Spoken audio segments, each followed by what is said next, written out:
अगर स्टोरी पसंद आ रही है तो हिंदी स्टोरी चैनल को सब्सक्राइब करें और वीडियो को लाइक करें। एपिसोड 225 शादी में अड़चन। अटेंडेंट के पुकारते ही लैला और नर्स के कदम वहीं पर जम से गए थे। लैला ने भगवान का नाम लेते हुए पीछे पलट कर देखा तो अटेंडेंट उसे देखने की बजाय उससे कुछ कदम आगे खड़ी नर्स की तरफ देखते हुए बोली, अभी किधर जा रही हो तुम? नर्स ने झिझकते हुए जवाब दिया, वो मैं तो सेकंड फ्लोर पर जा रही हूँ। अटेंडेंट धीरे धीरे उसके पास आई और कहा, माँ बाद में जाना, पहले स्टोर रूम में एक लॉक ला दो। पता नहीं कैसे मैम के केबिन का लॉक फेल हो गया है। मैं कब से कोई आदमी ढूंढ रही हूँ जो मुझे लॉक ला कर दे, कोई मिल ही नहीं रहा। अब तुम दिखी हो तो ले आओ। नर्स ने जल्दी से हाँ में सिर हिलाया। उसे ऐसा लग रहा था जैसे कि उसकी मुंह मांगी मुराद पूरी हो गई हो। वो तेजी से चलती हुई स्टोर रूम की तरफ बढ़ गई, जबकि लैला वहीं पर खड़ी रह गई थी। थोड़ी देर बाद जब नर्स स्टोर रूम से नया ताला लेकर लौटी तो उसकी खुशी का ठिकाना नहीं था। नर्स ने जल्दी से अंदर घुसते हुए कहा, यही सुनहरा मौका है लैला मैम, अगर ये छूट गया ना तो शायद हम कभी भी वो सबूत इकट्ठा ना कर पाए। दोनों तेजी से अंदर पहुंचे तो उनकी नजर टेबल पर रखी हुई उस फाइल पर पड़ी जो कल उन्हें खाली मिली थी। लैला ने जल्दी से झपटकर उस फाइल को उठाया जिसमें अभी जेनी के कुछ रिपोर्ट्स थे। उसने कुछ ना समझने वाली हालत में रिपोर्ट्स नर्स की तरफ बढ़ाए। नर्स उन रिपोर्ट्स पर सरसरी निगाह डालते हुए जल्दी जल्दी उसके पन्ने पलटती जा रही थी। कुछ देर नजर डालने के बाद उसने लैला से कहा, रिपोर्ट तो उन्हीं की है, लेकिन इसमें से तो कुछ भी पता नहीं चल पा रहा। सिर्फ एक काम की चीज है और वो ये सोनोग्राफी की रिपोर्ट, वो भी हाथ से लिखी हुई है क्योंकि आमतौर पर ये मशीन से ही प्रिंट होती है और 2 दिन पहले मशीन के खराब होने के चलते प्रिंटिंग नहीं हो पा रही थी, तो हो सकता है ये तभी बनी हो। कुछ तो गड़बड़ लग रहा है लेकिन पक्का नहीं कह सकती। ये सुनकर लैला ने कुछ झुंझुलाते हुए कहा, कम ऑन सिस्टर, इसकी जांच कर सकते हैं कि असल में ये रिपोर्ट कब बनी, क्योंकि सिर्फ इस सबूत के बिना पर हम कुछ भी नहीं कर पाएंगे। लेकिन नर्स ने उसे शांत कराते हुए कहा, मैं एक बार और चेक कर लेती हूँ, कोई कंक्लूजन आने से पहले। उसने कहा तो लैला को भी उसकी ये बात सही लगी। उसने धीरे से सिर हिला दिया और फिर बोली, मैं वापस अपने कमरे में जा रही हूँ, वरना मारिया को शक हो जाएगा और मैं अभी इस बारे में किसी से भी बात नहीं करना चाहती। शायद शाम तक मेरे डिस्चार्ज की फॉर्मेलिटी पूरी हो, तब तक अगर आप मेरा ये फेवर कर सके तो ठीक है। नर्स ने बाहर निकलते हुए कहा, जैसा होगा मैं आपको आपके कमरे में आकर बता दूंगी। हाँ, अब यहाँ से चलते हैं। और फिर दोनों ही वहां से निकल गईं। लैला अपने कमरे की तरफ बढ़ते हुए बस यही सोचे जा रही थी, मेरी इतनी कोशिशों के बावजूद भी अगर मुझे जेनी के खिलाफ कोई सबूत नहीं मिलता है तो भी मुझे ये बात सुजॉय साहब को बतानी पड़ेगी। लेकिन मेरे ऐसे ही कुछ भी बोलने पर मेरी बातों पर यकीन कौन करेगा? ये सोचते ही लैला कुछ उदास सी हो गई। फिर भी क्या जाता है, एक कोशिश तो बनती है, उसने जैसे खुद से कहा। लेकिन मन के अंदर से आवाज आई, कभी सोचा है अगर जेनी पर लगाया गया ये इल्जाम गलत साबित हुआ तो तू हमेशा हमेशा के लिए सुजॉय साहब की नजरों से गिर जाएगी और फिर बाकी लोग भी यही सोचेंगे कि तूने जानबूझकर ये सब ड्रामा क्रिएट किया है। इसी तरह के कई सवाल लिए लैला अपने कमरे में वापस आई तो उसने देखा कि मारिया बेचैनी से कमरे में इधर उधर चल रही थी। उसने लैला को देखते ही कहा, आप कहाँ चली गई थी मैम?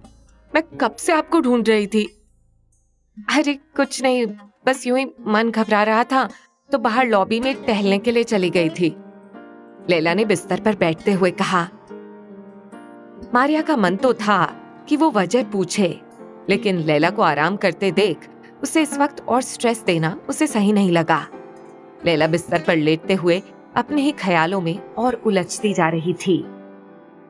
उधर सुहाना जब अंदर कमरे से वापस हॉल में सुजॉय के सामने आई तो उसके हाथों में एक छोटा सा पैकेट था।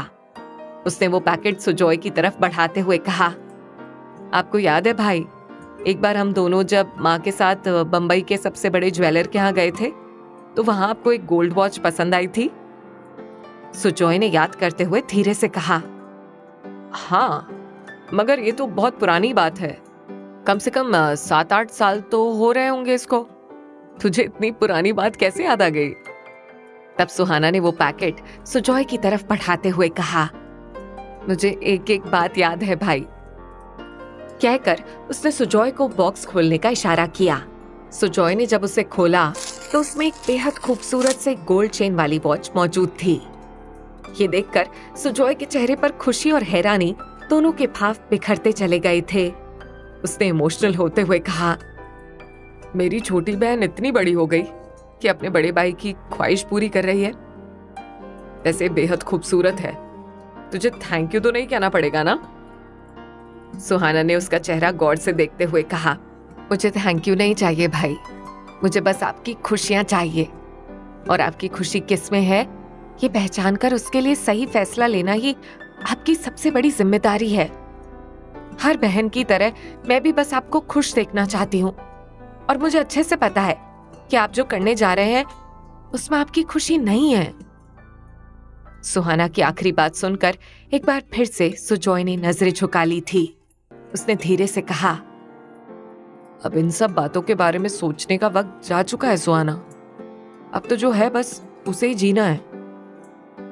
दोनों की बातों को खामोशी से सुन रही सुलोचना जी ने सुहाना को देखते हुए कहा, तू तो दूसरों को नसीहतें दे रही है, लेकिन तुझे खुद एहसास है कि तू क्या कर रही है? भाई से मोहब्बत का इतना दम भरती है और भाई की जिंदगी की सबसे बड़ी खुशी के दिन में उसके साथ खड़ी नहीं है। अरे इतना ही प्यार है भाई से तो अपनी सारी बातें एक तरफ रखकर चली क्यों नहीं जाती भाई के साथ? इतनी उम्मीद से लेने आया है वो तुझे। सुलोचना जी के लहजे में कुछ तो ऐसा था कि सुहाना एकदम से खामोश हो गई। उसने एक नजर सुजॉय के चेहरे की तरफ देखा तो उसे ऐसा महसूस हुआ कि सुजॉय की नजरें भी उससे खामोशी से रिक्वेस्ट किए जा रही हैं। और यही वो पल था जब सुहाना एकदम से उठकर खड़ी होते हुए बोली, बस 10 मिनट भाई, मैं भी तैयार होकर आती हूँ। सुहाना का एक कहना था कि सुलोचना जी और सुजॉय दोनों के चेहरे पर एक बेहद खूबसूरत सी मुस्कुराहट बिखर गई। सुलोचना जी ने मुस्कुराते हुए कहा, अब हुए ना पक्के भाई बहन। सुहाना धीरे से मुस्कुराते हुए अंदर चली गई। कुछ देर में दोनों भाई बहन पाहुजा मैंशन के लिए निकल चुके थे। जेनी जब पाहुजा मैंशन पहुंची तो वहां सुजॉय को ना देखकर कुछ परेशान सी हो गई। लतिका जी भी काफी देर से काम में बिजी थी। मेहंदी लगाने के लिए बैठी जेनी का ध्यान बार बार दरवाजे की तरफ उठ रहा था। तब किसी काम से जब लतिका जी उसके कमरे में आई जहां जेनी को मेहंदी लग रही थी, तब जेनी ने उनसे झट से पूछा, आंटी, मैं जब से यहाँ पर आई हूँ तब से सुजॉय मुझे कहीं दिख नहीं रहा, कहाँ गया है वो? मैं इसके लिए फिक्रमंद थी। लतिका जी ने कुछ सीरियस टोन में जवाब दिया, बेटा वो सुहाना को लेने गया है। ये सुनकर जेनी को कुछ राहत सी महसूस हुई। उसने धीरे से लतिका जी को ओके कहा और फिर गौर से अपने मेहंदी लगे हाथों को देखते हुए सोचने लगी, बस कुछ घंटों की बात है सुजॉय। उसके बाद जिस तरह से मैं अपने हाथों पर इस मेहंदी से तुम्हारा नाम लिखवा रही हूं ना, उसी तरह से डेस्टिनी तुम्हें मेरे नसीब में लिख देगी। मैं तुम्हें अब तक नहीं बता पाई हूं कि मैं इस दिन का कब से ख्वाब देखते आ रही थी। जब मैं यूके चली गई थी तो उस वक्त तो मैं तुमसे दोबारा मिलने के बारे में सोचना भी भूल चुकी थी। लेकिन किसी ने सच ही कहा है, अगर प्यार सच्चा हो तो वो मिल ही जाता है। और देखो ना, आज फाइनली तुम मेरे बनने वाले हो। अभी वो सोच ही रही थी कि जेनी ने देखा कि दरवाजे पर सुहाना और सुजॉय दोनों खड़े थे। सुहाना ने उसे बहुत ही ठंडे अंदाज में ग्रीट किया और फिर सुजॉय से बोली, मैं जरा डैड से मिलकर आती हूँ। कहकर वो वहां से चली गई। तभी लतिका जी ने सुजॉय को देखते ही कहा, अच्छा हुआ तू भी आ गया है, चल थोड़ी सी शगुन की मेहंदी तू भी लगा ले। लेकिन सुजॉय ने एकदम से मना करते हुए बोला, अरे मुझे ये सब सही नहीं लगता, मैं मेहंदी लगाता हुआ क्या जोकर लगूंगा। तब लतिका जी ने कहा, अरे मैं कौन सा तुझे दुल्हनों की तरह भर भर हाथ मेहंदी लगाने को कह रही हूँ। रस्म होती है बेटा, उसे ही पूरा करना है। तू एक उंगली में भी लगा लेगा तो चलेगा। लतिका जी ने कुछ इस तरह कहा कि सुजॉय उन्हें मना नहीं कर सका। और वहीं जेनी के पास ही मेहंदी लगाने बैठ गया। जैसे जैसे शादी का वक्त नजदीक आता जा रहा था, वैसे वैसे सुजॉय के अंदर एक उदासी सी गहराती जा रही थी। अगर स्टोरी पसंद आ रही है तो हिंदी स्टोरी चैनल को सब्सक्राइब करें और वीडियो को लाइक करें। थी सुहाना पाहूजा साहब को ढूंढती हुई जब उनके कमरे में पहुंची तो उसने देखा कि वो किसी गहरी सोच में डूबे हुए थे। उसे देखकर वो एकदम चौंक से गए। अरे सुहाना, मेरा बच्चा, मुझे तो पता भी नहीं था कि तुम भी आ रही हो। तब सुहाना ने मुस्कुराते हुए कहा, कुछ देर पहले तक तो मुझे भी नहीं पता था डैड कि मैं यहाँ आ रही हूँ, लेकिन भाई की वजह से आना पड़ा, वरना शादी में आने का मेरा कोई इरादा नहीं था। उसकी बात सुनकर पाहूजा साहब ने एक ठंडी आह भरते हुए कहा, बस यही वजह है कि मैं खुद को भी उस तरह खुश महसूस नहीं कर रहा हूं जैसा कि एक बेटे की शादी में बाप को होना चाहिए। सुहाना ने उनके पास बैठते हुए कहा, मुझे तो ये समझ में नहीं आ रहा है डैड कि भाई ये सब क्यों कर रहे हैं। पहले मुझे भी नहीं समझ आ रहा था बेटा, लेकिन अब समझता हूं। जिस तरह से उसके मन में लड़कियों के लिए इज्जत है, उस हिसाब से उसका ये कदम जस्टिफाइड है। वो नहीं चाहता कि कभी भी जेनी को ये महसूस हो कि ये सब कुछ सुजॉय का किया हुआ है और वो अपनी जिम्मेदारियों से पल्ला झाड़ रहा है। हाँ, ये बात मुझे भी खटकती है। ऐसा कोई भी कदम उठाने से पहले उसे अच्छे से कंफर्म जरूर कर लेना चाहिए था, लेकिन शायद अब तो बात बहुत आगे बढ़ चुकी है। सबके लिए भलाई इसी में है कि इस रिश्ते को एक्सेप्ट करने की कोशिश करें, वरना अगर हम उसके सामने इस तरह से बर्ताव करते रहेंगे ना बेटा, तो वो भी अपनी शादीशुदा जिंदगी में कभी जेनी के साथ खुश नहीं रह सकेगा। शायद आप ठीक कह रहे हैं डैड। कहते हुए सुहाना उठी और फिर उन्हें भी उठाते हुए बोली, चलिए ना बाहर चलते हैं, भाई को अच्छा लगेगा। ये कहकर पाहूजा साहब उसके साथ साथ बाहर चले आए। किसी मिरेकल का इंतजार करते करते ही फाइनली शादी का वक्त आ गया था। जयमाला की रस्म के लिए जेनी और सुजॉय दोनों ही स्टेज पर आ चुके थे। दुल्हन के महंगे और भारी लहंगे और मेकअप में सजी जेनी की खुशी का ठिकाना नहीं था, जबकि सुजॉय के चेहरे पर मुस्कुराहट तो मौजूद थी, लेकिन उस मुस्कुराहट के पीछे छुपी उदासी पाहूजा साहब और सुहाना को अच्छे से नजर आ रही थी। सुजॉय के चेहरे की उदासी उन्हें एक बार फिर से किसी चमत्कार के होने की प्रार्थना करने पर मजबूर कर रहे थे। पंडित जी ने कुछ मंत्र पढ़ने के बाद माला पहनाने के लिए जैसे ही इशारा किया, वैसे ही जेनी ने झट से अपने हाथ में पकड़ी माला सुजॉय के गले में डाल दी, जैसे कि अगर वो 1 मिनट की भी देरी करेगी तो कहीं कोई अड़चन न आ जाए। अब सुजॉय की बारी थी।